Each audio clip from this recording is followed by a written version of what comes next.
नहमदुहु व नुसल्ली अला रसूलिहिल करीम। मोअज़्ज़िज़ सामीईन नाज़रीन, अस्सलामु अलैकुम व रहमतुल्लाहि व बरकातुहू।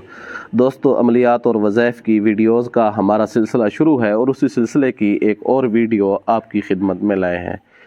आज की वीडियो का उन्वान है कि बच्चे के दांत आसानी से निकलने का वजीफ़ा, या जो बच्चा बचपन में जल्दी ना बोले उसके लिए बेहतरीन वजीफ़ा।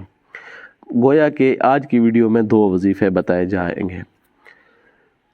जब बच्चे के दांत निकलने की उम्र आती है तो वो तरह तरह की तकलीफ़ों में आता है। उसको बेचारे को दस्त लग जाते हैं, कै आना शुरू हो जाती है, बुखार सा लगा रहता है, तबीयत के अंदर उकताहट और बेचैनी सी रहती है। तो ये उलझन पूरे घर के लिए एक अजीब सी उलझन होती है। तो फिर जब मेडिसन की तरफ चलते हैं, मेडिकल इलाज कराते हैं, तो ये चीज़ मज़ीद थोड़ी बाज़ दफ़ा बिगड़ भी जाती है। इसका रूहानी और आसान हल हम आपके सामने लाए हैं।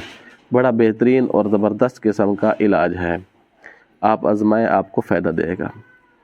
अगर सिर्फ दांत निकलने का मसला है और आसानी से दांत नहीं निकल रहे, तो हम आपके लिए जो अमल लाए हैं इंशाअल्लाह ये करें, बच्चे के दांत इंतहाई आसानी से निकलेंगे। उसके लिए आपने करना ये है कि कुरान मजीद की एक आयत है, सूरत है, सूरत कौफ, उसकी आयत नंबर 1 से लेकर आयत नंबर 11 तक आप लिखें और लिखकर उसको पिलाएं भी सही। और यही आयत जो है दम करके रोज़ाना की बुनियाद पर सुबह भी और शाम को भी 11 मरतबा दम भी करें।